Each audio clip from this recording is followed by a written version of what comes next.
اور ابھی عثمان شاہ صاحب کہہ رہے تھے کہ گھر والوں کی بات کی جائے تو سارے خوش ہوتے ہیں، لیکن اصحاب کی بات کی جائے تو خوشی نہیں ہوتی. تو مجھے ایک بات پرانی یاد آ گئی. تو کچھ لوگ کہتے ہیں حضرت عائشہ اہل بیت میں نہیں، تو یہ بات کرتے ہیں کہ اہل بیت میں نہیں. تو میں نے پوچھا بیت ہے کس کا؟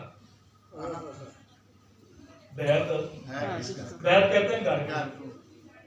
اور حضور جہاں آج بھی آرام فرما ہے وہ ماں جی کا حجرہ ہے. وہ حضور تو آج بھی حضرت عائشہ کے گھر میں ہے، اور تم کہتے ہو وہ گھر والی نہیں. آپ کو کسی جگہ سے شادی کا کارڈ آئے اور پر لکھا ہو بما اہل و عیال، تو کس کو ساتھ لے کے جاتے ہو؟ بیوی بچوں کو. جی بیوی بچوں کو. کبھی کہا یہ گھر والے نہیں ہیں. ہاں جو آپ کی بیٹی شادی شدہ ہے، الگ گھر میں رہتی، تو اس کو ساتھ لے کے نہیں جانا، کیونکہ وہ اہل بیت کے اندر شامل نہیں ہوتے. یہ اللہ نے اہل بیت بنائی ہے جو بیوی ہے. اور لوگوں کو اتنی سمجھ نہیں آئی کہ جو داماد ہوتا ہے، جو شادی شدہ بیٹی ہوتی ہے، وہ اپنے گھر والی ہوتی. تو جب حضور نے چادر تان کے کہا کہ اے اللہ اے میری اہل بیت ہے، تو اس کا یہ مطلب نہیں کہ دوسرے خارج ہو گئے، اس کا یہ مطلب ہے اپنی شان سے ان کو اہل بیت میں شامل کیا. وہ تو پہلے گھر والے، تو ان کو بھی شامل کر لیں کہ یہ بھی میرے گھر والے. بیوی تو پہلے گھر کی والد ہوتی. اللہ اکبر. تو اہل بیت گھر والے ہیں اور صحابہ حضور کے دار والے. ہم دار والوں کے بھی نوکر ہیں، دار والوں کے بھی نوکر، لیکن امت کو ٹکڑے کر کے رکھ دیا اور ہم خود اس کا شکار ہیں. آج ٹکڑے ہمارے مسلک کے اندر کتنے ٹکڑے بن گئے، کتنے کے بعد. تو یہ دن بھی ہم نے دیکھنے. اللہ اکبر. یہ تو باس کا موضوع نہیں. کہاں ہم کمینے کیا اوقات رکھتے ہیں کہ ان کی عظمت کو تولیں؟ ہماری کیا حیثیت ہے صحابی کی عظمت کو تولیں؟ میرے حضور نے فرمایا میرا صحابی ایک مد یا آدھا مد، یہ عرب کے اندر ایک پیمانہ ہے. جس طرح یہ پہلے ہوتے تھے ٹوپے دڑوپے، تو عرب کے اندر دو پیمانے، ایک مد ایک سا.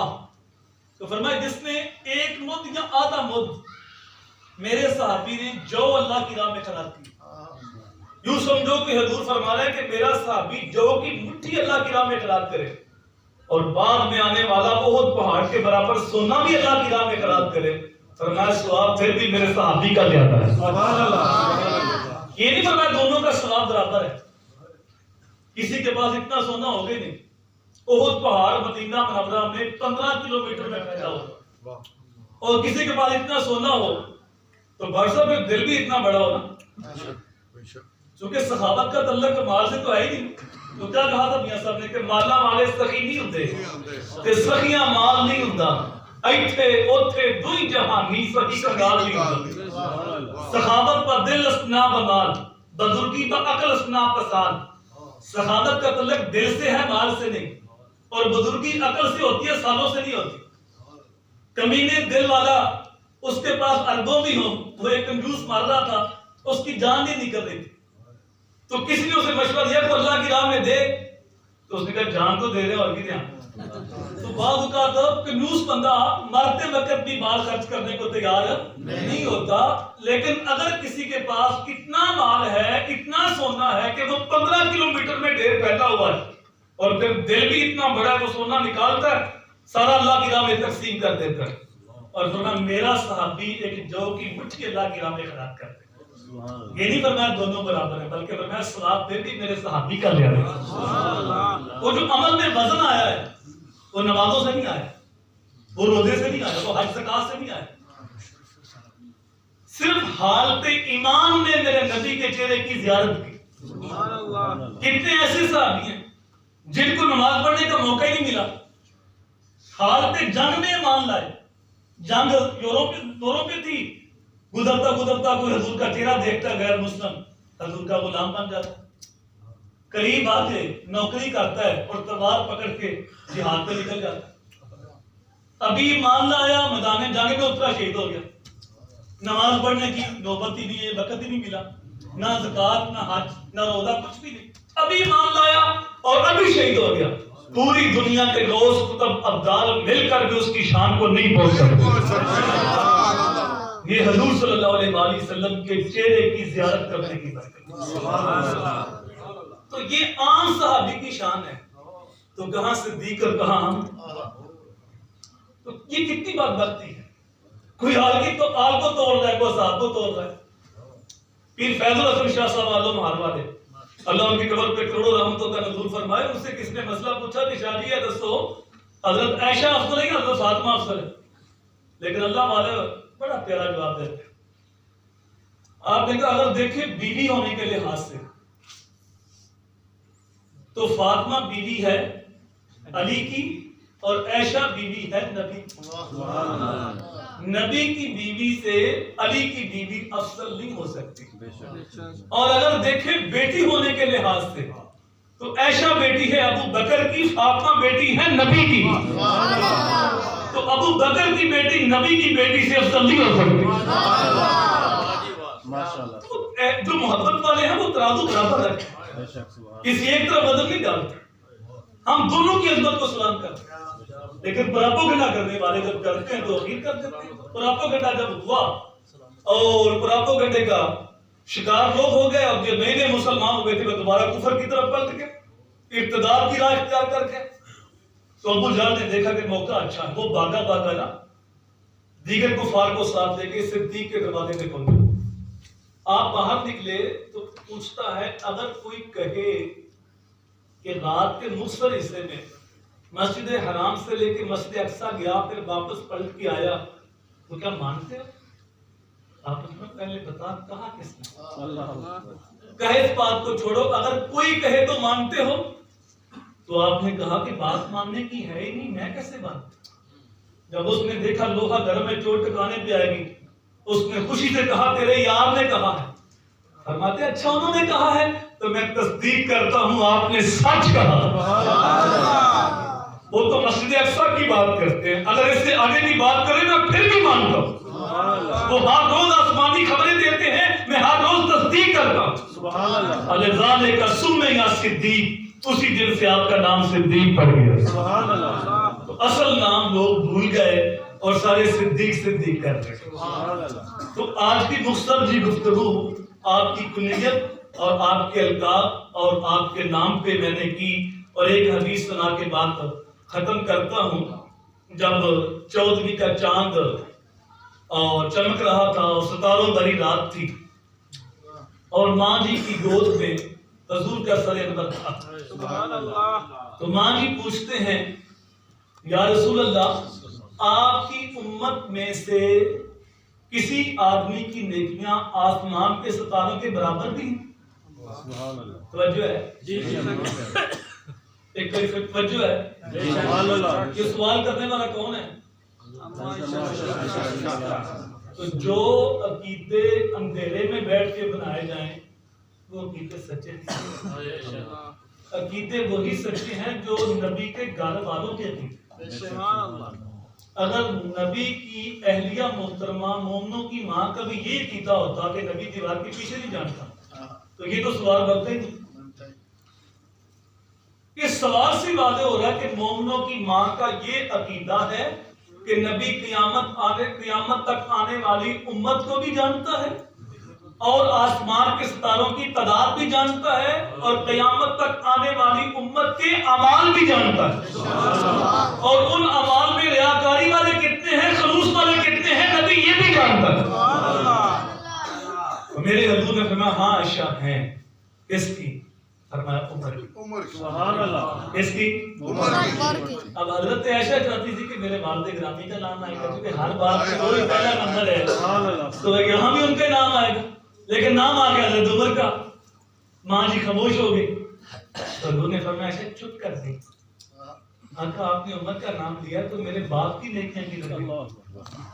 تو میرے حضور نے فرمایا عائشہ عمر کی ساری زندگی بھر کی نیکیاں ایک طرف اور تیرے باپ ابو بکر کی نیکی ایک طرف۔ اللہ اکبر۔ اس لیے حضرت عمر کہتے تھے کہ صدیق میرے سارے اعمال لے لے، وہ غار والی نیکی دے۔ اب کہا تو جان مانگ دیتا تو میں کل کائنات ہی مانگ لی میری۔ اللہ اکبر۔ تو اتنی شان ہے حضرت سیدنا ابو بکر صدیق رضی اللہ تعالی عنہ کی، لیکن بد نصیبی لمبی لمبی لوگ کی زبانیں ہیں دور کے معذلہ ایمان پہ بات کرتے ہیں۔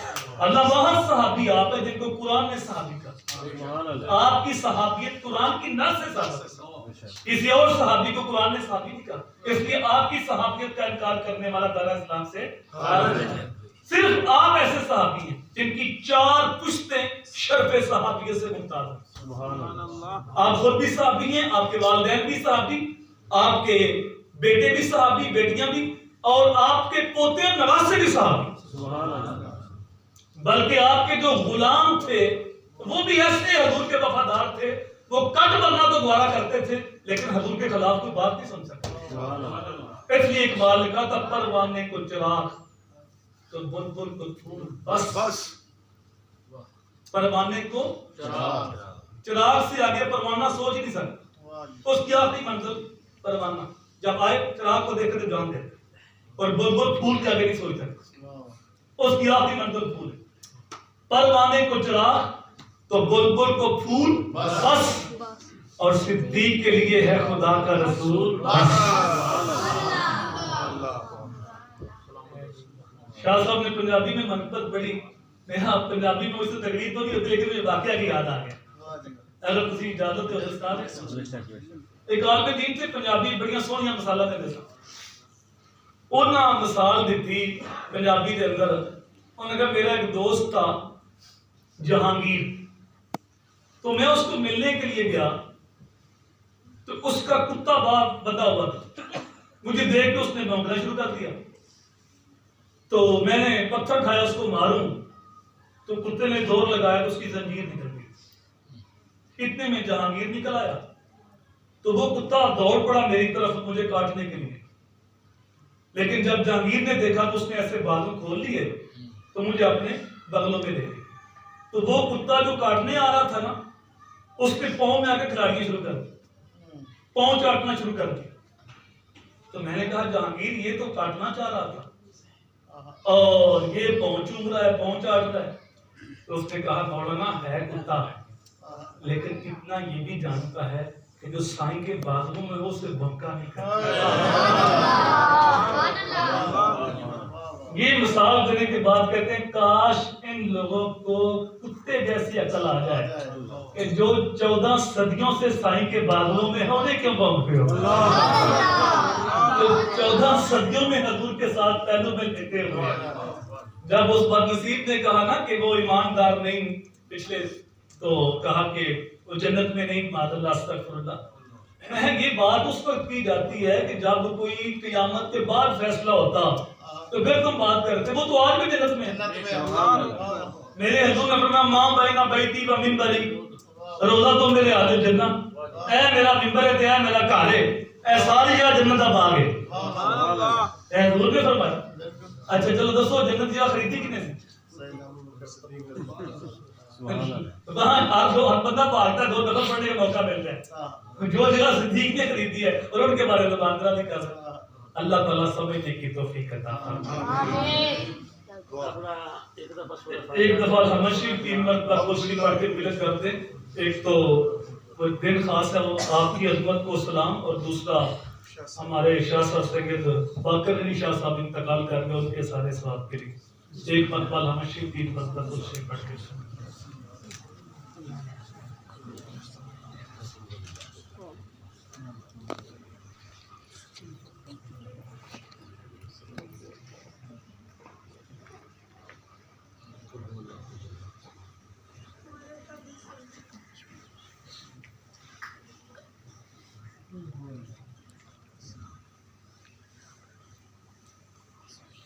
شاہ صاحب آپ دعا فرمائیں۔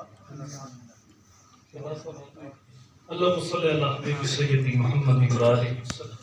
اللہم انی اسألک العفو والعافیت والمعافات الدائمۃ فی الدین والدنیا والآخرہ۔ مالک اٹھے ہوئے ہاتھ پھیلی ہوئی جولیاں اپنی بارگاہ میں قبول فرما۔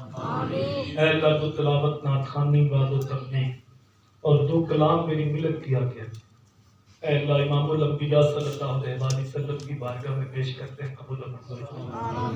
حضور کے توسط سے جمیع انبیاء کرام، اہل بیت اصحاب رسول، اولیاء امت، علماء ملت، قیامت تک آنے والی حضور کی ساری امت، خصوص بالخصوص حضرت سیدنا ابوبکر صدیق رضی اللہ تعالیٰ عنہ کی بارگاہ میں پیش کرتے ہیں، قبول و منظور فرما۔ آپ کے درجات بلند فرما، آپ کی چھاتی کا فیض نصیب فرما۔ خصوص بالخصوص مولا کریم سید باقر علی شاہ صاحب کی روح کو پیش کرتے ہیں، قبول و منظور فرما۔ ان کی اخر کی زندگی نور نور کرتے ہیں۔ اے اللہ جملہ حاضرین کی مغفرت فرما، جملہ حاضرین کے جملہ فوت شدگان کی مغفرت فرما۔ اے اللہ جینا شان سے، مرنا ایمان سے عطا فرما۔ آنے والوں کو قدم قدم کے برکت عطا فرما۔ ان کے گھر پہنچے سے قبر قبر محفل کی برکتیں گھروں تک پہنچا۔